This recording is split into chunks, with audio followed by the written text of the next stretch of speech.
25년 1월 10일 금요일 사무엘상 1장 엘가나의 실로 순례. 에브라임 지파에 속한 스페 자손 엘가나라는 사람이 에브라임의 산간지방에 있는 라마다임에 살고 있었다. 그의 아버지는 여러함이고 할아버지는 엘리후이고 그 윗대는 도후이고 그 윗대는 숲이다. 엘가나에게는 두 아내가 있었는데 한 아내의 이름은 한나요, 또 한 아내의 이름은 브닌나였다. 브닌나에게는 자녀들이 있었지만 한나에게는 자녀가 하나도 없었다. 엘가나는 매년 한 번씩 자기가 사는 성읍에서 실로로 올라가서 만군의 주님께 경배하며 제사를 드렸다. 그곳에는 엘리의 두 아들인 홈니와 비느하스가 주님의 제사장으로 있었다. 엘가나는 제사를 드리고 나서는 늘 아내 브닌나와 그가 낳은 모든 아들, 딸들에게 제물을 각각 한 몫씩 나누어 주곤 하였다. 그러나 한나에게는 두 몫을 주었다. 비록 주님께서 한나의 태를 닫아 놓으셨지만 엘가나는 한나를 사랑하였다. 주님께서 한나의 태를 닫아 놓으셨으므로 그의 적수인 브닌나는 한나를 괴롭히고 업신여겼다. 이런 일이 매년 거듭되었다. 한나가 주님의 집으로 올라갈 때마다 브닌나가 한나의 마음을 늘 그렇게 괴롭혔으므로 한나는 울기만 하고 아무것도 먹지 않았다. 그럴 때마다 남편 엘가나가 한나를 위로하였다. 여보, 왜 울기만 하오? 왜 먹지 않으려 하오? 왜 늘 그렇게 슬퍼만 하는 거요? 당신이 10 아들을 두었다고 해도 내가 당신에게 하는 만큼 하겠소? 한 번은 엘가나 일행이 실로에 있는 주님의 집에서 음식을 먹고 마신 뒤에 한나가 일어나서 자리를 떴다. 그때 제사장 엘리는 주님의 성전 문설주 곁에 있는 의자에 앉아 있었다. 한나는 괴로운 마음으로 주님께 나아가 흐느껴 울면서 기도하였다. 한나는 서원하며 아뢰었다. 만군의 주님, 주님께서 주님의 종의 이 비천한 모습을 참으로 불쌍히 보시고 저를 기억하셔서 주님의 종을 잊지 않으시고 이 종에게 아들을 하나 허락하여 주시면 저는 그 아이의 한 평생을 주님께 바치고 삭도를 그의 머리에 대지 않도록 하겠습니다. 한나가 주님 앞에서 계속 기도를 드리고 있는 동안에 엘리는 한나의 입술을 지켜보고 있었다.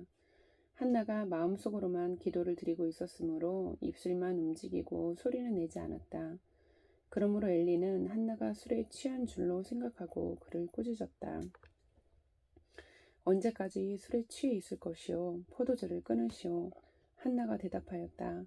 제사장님, 저는 술에 취한 것이 아닙니다. 포도주나 독한 술을 마신 것이 아닙니다. 다만 슬픈 마음을 가눌 길이 없어서 저의 마음을 주님 앞에 쏟아놓았을 뿐입니다. 이 종을 나쁜 여자로 여기지 마시기 바랍니다. 너무나도 원통하고 괴로워서 이처럼 기도를 드리고 있습니다. 그러자 엘리가 말하였다. 그렇다면 평안한 마음으로 돌아가시오. 이스라엘의 하나님이 그대가 간구한 것을 이루어 주실 것이오. 한나가 대답하였다. 제사장님, 이 종을 좋게 보아주시기 바랍니다. 한나는 그 길로 가서 음식을 먹었다. 그리고 다시는 얼굴에 슬픈 기색을 띠지 않았다. 다음날 아침 그들은 일찍 일어나 주님께 경배를 드리고 나서 라마에 있는 집으로 돌아왔다. 엘가나가 아내 한나와 동침하니 주님께서 한나를 기억하여 주셨다. 한나가 임신을 하고 달이 차서 아들을 낳았다. 한나는 주님께 구하여 얻은 아들이라고 하여 그 아이의 이름을 사무엘이라고 지었다. 남편 엘가나가 자기의 온 가족을 데리고 주님께 매년 제사와 서원 제사를 드리러 올라갈 때가 되었을 때에 한나는 함께 올라가지 않고 자기 남편에게 이렇게 말하였다. 나는 아이가 젖을 뗄 때까지 기다렸다가 젖을 뗀 다음에 아이를 주님의 집으로 데리고 올라가서 주님을 뵙게 하고 아이가 평생 그곳에 머물러 있게 하려고 합니다. 나는 그 아이를 평생 나실 사람으로 바치겠습니다. 남편 엘가나가 그에게 대답하였다. 당신 생각에 그것이 좋으면 그렇게 하시오. 그 아이가 젖을 뗄 때까지 집에 있으시오. 주님께서 당신의 말대로 이루어 주시기를 바라오. 그래서 그의 아내는 아들이 젖을 뗄 때까지 집에 머무르면서 아이를 길렀다. 마침내 아이가 젖을 떼니 한나는 아이를 데리고 3년 된 수소 한 마리를 끌고 밀가루 한 에바와 포도주가 든 가죽 부대를 하나 가지고 실로로 올라갔다. 한나는 어린 사무엘을 데리고 실로에 있는 주님의 집으로 갔다. 그들이 수소를 잡고 나서 그 아이를 엘리에게 데리고 갔다. 한나가 엘리에게 말하였다. 제사장님, 나를 기억하시겠습니까? 내가 주님께 기도를 드리려고 이곳에 와서 제사장님과 함께 서 있던 바로 그 여자입니다. 아이를 낳게 해달라고 기도하였는데 주님께서 내가 간구한 것을 이루어 주셨습니다. 그래서 나도 이 아이를 주님께 바칩니다. 이 아이의 한 평생을 주님께 바칩니다. 그런 다음에 그들은 거기에서 주님께 경배하였다. 2장 한나의 기도. 한나가 기도로 아뢰었다. 주님께서 나의 마음에 기쁨을 가득 채워주셨습니다. 이제 나는 주님 앞에서 얼굴을 들 수 있습니다. 원수들 앞에서도 자랑스럽습니다. 주님께서 나를 구하셨으므로 내 기쁨이 큽니다. 주님과 같으신 분은 없습니다. 주님처럼 거룩하신 분은 없습니다. 우리 하나님 같은 반석은 없습니다. 너희는 교만한 말을 늘어놓지 말아라. 오만한 말을 입 밖에 내지 말아라. 참으로 주님은 모든 것을 아시는 하나님이시며 사람이 하는 일을 저울에 달아보시는 분이시다. 용사들의 활은 꺾이나 약한 사람들은 강해진다. 한때 넉넉하게 살던 자들은 먹고 살려고 품을 팔지만 굶주리던 자들은 다시 굶주리지 않는다. 자식을 못 낳던 여인은 7이나 낳지만 아들을 많이 둔 여인은 홀로 남는다. 주님은 사람을 죽이기도 하시고 살리기도 하시며 스올로 내려가게도 하시고 거기에서 다시 돌아오게도 하신다. 주님은 사람을 가난하게도 하시고 부유하게도 하시고 낮추기도 하시고 높이기도 하신다. 가난한 사람을 태끌에서 일으키시며 궁핍한 사람을 거름더미에서 들어 올리셔서 귀한 아들과 한자리에 앉게 하시며 영광스러운 자리를 차지하게 하신다. 이 세상을 떠받치고 있는 기초는 모두 주님의 것이다. 그분이 땅덩어리를 기초 위에 올려놓으셨다. 주님께서는 성도들의 발걸음을 지켜주시며 악인들을 어둠 속에서 멸망시키신다. 사람이 힘으로는 이길 수 없다. 주님께 맞서는 자들은 산산이 깨어질 것이다. 하늘에서 벼락으로 그들을 치실 것이다. 주님께서 땅끝까지 심판하시고 세우신 왕에게 힘을 주시며 기름 부어 세우신 왕에게 승리를 안겨주실 것이다. 엘가나는 라마에 있는 자기의 집으로 돌아갔으나 사무엘은 제사장 엘리 곁에 있으면서 주님을 섬기는 사람이 되었다. 엘리의 아들들은 행실이 나빴다. 그들은 주님을 무시하였다. 제사장이 백성에게 지켜야 하는 규정이 있었는데 그들은 그것도 무시하였다. 누군가가 제사를 드리고 그 고기를 삶고 있으면 그 제사장의 종이 살이 3개에 달린 갈고리를 들고 와서 냄비나 솥이나 큰 솥이나 가마솥에 갈고리를 찔러 넣어서 그 갈고리에 걸려 나오는 것은 무엇이든지 제사장의 몫으로 가져갔다. 실로에 와서 주님께 제물을 바치는 이스라엘 사람이 모두 이런 일을 당하였다. 그뿐 아니라 사람들이 아직 기름을 떼내어 태우지도 않았는데 제사장이 종이 와서 제물을 바치는 사람에게 제사장님께 구워드릴 살코기를 내놓으시오. 그분이 원하는 것은 삶은 고기가 아니라 날고기요 하고 말하곤 하였다. 제물을 바치는 사람이 그 종에게 먼저 기름을 태우도록 되어 있으니 그렇게 하고 난 다음에 원하는 것을 가져오시오. 하고 말하면 그는 아니요 당장 내놓으시오. 그렇지 않으면 강제로라도 가져가겠소 하고 대답하였다. 엘리의 아들들은 주님께서 보시는 앞에서 이렇듯 심하게 큰 죄를 저질렀다. 그들은 주님께 바치는 제물을 이처럼 함부로 대하였다. 한편 어린 사무엘은 모시의 못을 입고 주님을 섬겼다. 사무엘의 어머니는 해마다 남편과 함께 매년 제사를 드리러 성소로 올라가곤 하였다. 그때마다 그는 아들에게 작은 겉옷을 만들어서 가져다 주었다. 그리고 엘리는 엘가나와 그의 아내에게 주님께 간구하여 얻은 아들을 다시 주님께 바쳤으니 주님께서 두 분 사이에 이 아이 대신에 다른 자녀를 많이 주시기를 바랍니다 하고 복을 빌어주었다. 그들은 이렇게 축복을 받고서 고향으로 돌아가곤 하였다. 주님께서 한나를 돌보아 주셔서 한나는 임신하여 아들 셋과 딸 2을 더 낳았다. 어린 사무엘도 주님 앞에서 잘 자랐다. 엘리는 매우 늙었다. 그는 자기 아들들이 모든 이스라엘 사람에게 저지른 온갖 잘못을 상세하게 들었고 회막 어귀에서 일하는 여인들과 동침까지 한다는 소문을 들었다. 그래서 그는 그들을 타일렀다. 너희가 어쩌자고 이런 짓을 하느냐. 너희가 저지른 악행을 내가 이 백성 모두에게서 듣고 있다. 이놈들아, 당장 그쳐라. 주님의 백성이 이런 추문을 옮기는 것을 내가 듣게 되다니 두려운 일이다. 사람끼리 죄를 지으면 하나님이 중재하여 주시겠지만 사람이 주님께 죄를 지으면 누가 변호하여 주겠느냐. 아버지가 이렇게 꾸짖어도 그들은 아버지의 말을 듣지 않았다. 주님께서 이미 그들을 죽이려고 하셨기 때문이다. 한편 어린 사무엘은 커갈수록 주님과 사람들에게 더욱 사랑을 받았다.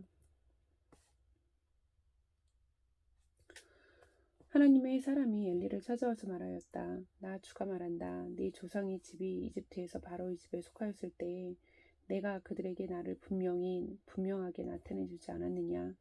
그때 내가 이스라엘의 모든 지파 가운데서 내 조상 아론을 선택해서 나의 제사장으로 삼아 나의 제단에 올라와 분향을 하게 하며 에봇을 입고 내 앞으로 나와 내 뜻을 듣도록 하지 않았느냐. 또 나는 이스라엘 자손이 드리는 불살라 바치는 제물을 모두 너희의 몫으로 차지할 권리를 내 조상의 집안에 주지 않았느냐. 그런데 너희는 어찌하여 나의 처소에서 나에게 바치라고 명한 나의 제물과 예물을 멸시하느냐. 어찌하여 너는 나보다 네 자식들을 더 소중하게 여기어 나의 백성 이스라엘이 나에게 바친 모든 제물 가운데서 가장 좋은 것들만 골라다가 스스로 살찌도록 하느냐. 그러므로 나 주 이스라엘의 하나님이 말한다. 지난날 나는 너의 집과 너의 조상의 집이 제사장 가문을 이루어 언제까지나 나를 섬길 것이라고 분명하게 약속하였지만 이제는 더 이상 그렇게 하지 않겠다. 이제는 내가 나를 존중하는 사람들만 존중하고 나를 경멸하는 자들은 수치를 당하게 할 것이다. 나 주의 말이다. 내가 네 자손과 네 족속의 자손을 대를 끊어서 너희 집안에 오래 살아 나이를 많이 먹는 노인이 없게 할 날이 올 것이다. 너는 고통을 받으면서 내가 이스라엘의 모든 백성에게 베푸는 복을 시샘하며 바라볼 것이다. 네 가문에서는 어느 누구도 오래 살지 못할 것이다. 그러나 나는 네 자손 가운데서 하나만은 끊어버리지 않고 살려둘 터인데 그가 제사장이 되어 나를 섬길 것이다. 그러나 그는 맹인이 되고 희망을 다 잃고 그의 자손들은 모두 젊은 나이에 변사를 당할 것이다. 내 두 아들 홈리와 비느하스도 한날에 죽을 것이며 이것은 내가 말한 모든 것이 반드시 이루어진다는 표징이 될 것이다. 나는 나의 마음과 나의 생각을 따라서 행동하는 충실한 제사장을 세우겠다.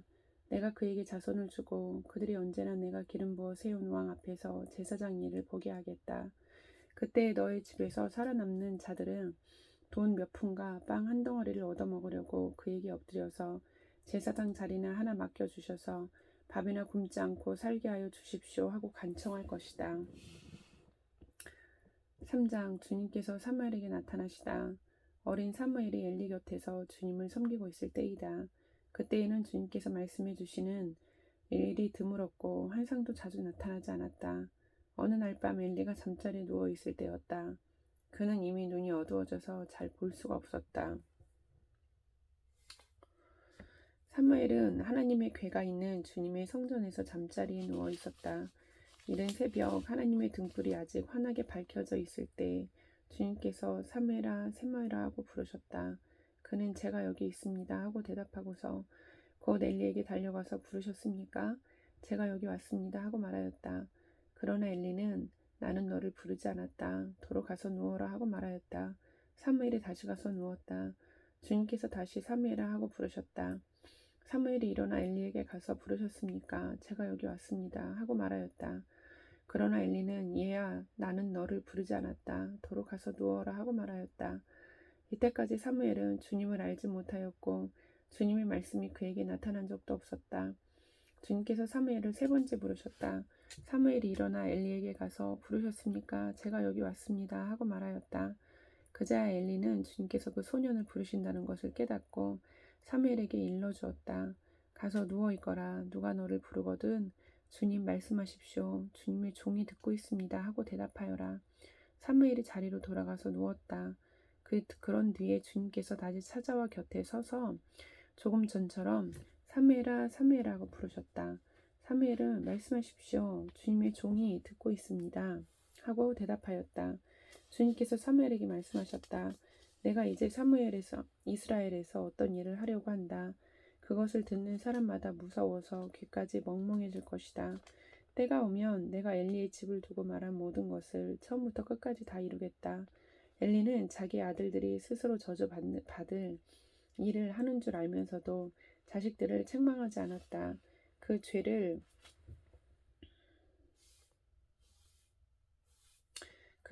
그는 이미 알고 있었다. 그래서 나는 그의 집을 심판하여 영영 없애버리겠다고 그에게 알려주었다. 그러므로 나는 엘리의 집을 두고 맹세한다. 엘리의 집 죄악은 재물이나 예물로도 영영 씻지 못할 것이다. 사무엘은 아침이 밝을 때까지 누워있다가 주님의 집 문들을 열었다. 그러나 사무엘은 자기가 환상으로 보고 들은 것을 엘리에게 알리기를 두려워하였다. 엘리가 사무엘을 불렀다. 그는 내 아들 사무엘아 하고 불렀다. 예, 제가 여기에 있습니다 하고 사무엘이 대답하였다. 엘리가 물었다. 주님께서 너에게 무슨 말씀을 하시더냐? 나에게 아무것도 숨기지 말아라. 주님께서 너에게 하신 말씀 가운데서 한 마디라도 나에게 숨기면 하나님이 너에게 심한 벌을 내리고 또 내리실 것이다. 사무엘은 그에게 하나도 숨기지 않고 모든 것을 말하였다. 엘리가 말하였다. 그분은 주님이시다. 그분께서는 뜻하신 대로 하실 것이다. 하나님, 사무엘이 자랄 때 주님께서 그와 함께 계셔서 사무엘이 한 말이 하나도 어긋나지 않고 다 이루어지게 하셨다. 그리하여 단에서 브엘사바까지 온 이스라엘은 사무엘이 주님께서 세우신 예언자임을 알게 되었다. 주님께서는 실로에서 계속하여 자신을 나타내셨다. 거기에서 주님께서는 사무엘에게 나타나셔서 말씀하셨다.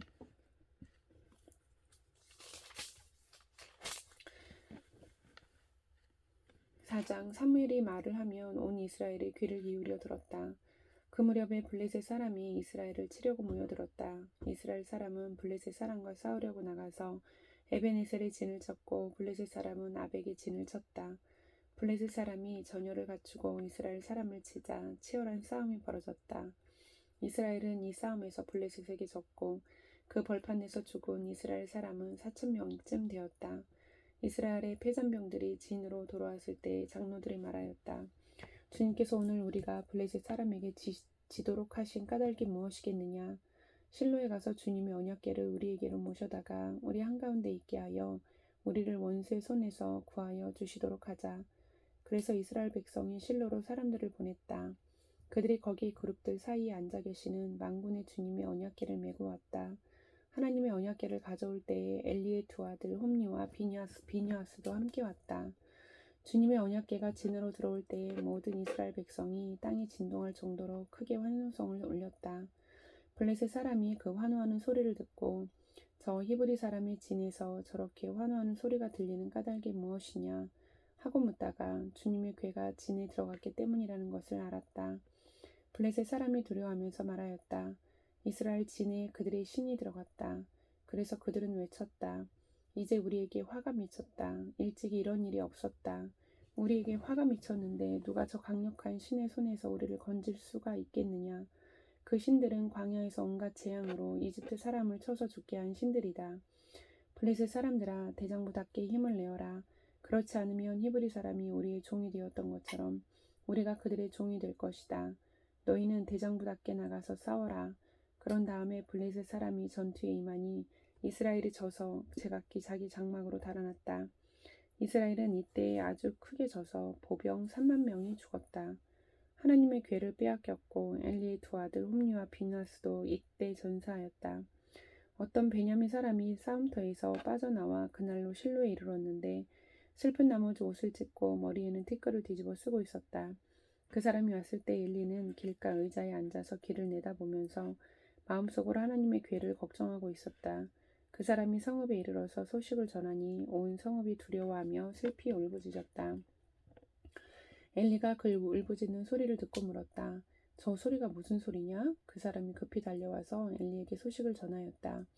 그 무렵 엘리는 98살 된 노인으로서 눈이 어두워서 앞을 거의 볼 수 없었다. 그 사람이 엘리에게 말하였다. 저는 전쟁터에서 도망쳐 나온 사람입니다. 전쟁터에서 오늘 도망쳐 오는 길입니다. 엘리가 물었다. 젊은이 무슨 일이 일어났소? 소식을 전하는 그 사람이 대답하였다. 이스라엘 백성은 블레셋 사람 앞에서 도망쳤고 백성 가운데는 죽은 사람이 매우 많습니다. 제사장님의 두 아들 홈리와 비느하스도 전사하였고 하나님의 궤는 빼앗겼습니다. 그가 하나님의 궤에 대한 소식을 전할 때에 엘리는 앉아있던 의자에서 뒤로 넘어져 문 곁으로 쓰러져서 목이 부러져 죽었다. 늙은 데다가 몸까지 무거웠기 때문이다. 그는 40해 동안 이스라엘에 사사로 있었다. 그때 엘리의 며느리인 비느하스의 아내는 임신 중이었으며 출산할 때가 가까웠는데 하나님의 궤를 빼앗겼고 자기의 시아버지와 남편도 죽었다는 소식을 듣자 갑자기 진통이 일어나 구부리고 앉은 채 몸을 풀었다. 그러다가 그는 거의 죽게 되었다. 그때 곁에 서 있던 여인들이 아들을 낳았으니 걱정하지 말아요 하고 말해주었다. 그러나 산모는 대답도 없고 관심도 보이지 않다가 그 아이의 이름을 이가봇이라고 지어주며 이스라엘에서 영광이 떠났다 하는 말만을 남겼다. 하나님의 궤를 빼앗긴 데다가 시아버지도 죽고 남편도 죽었기 때문이었다. 거기에다가 하나님의 궤까지 빼앗겼기 때문에 이스라엘에서 영광이 떠났다고 말했던 것이다. 아멘.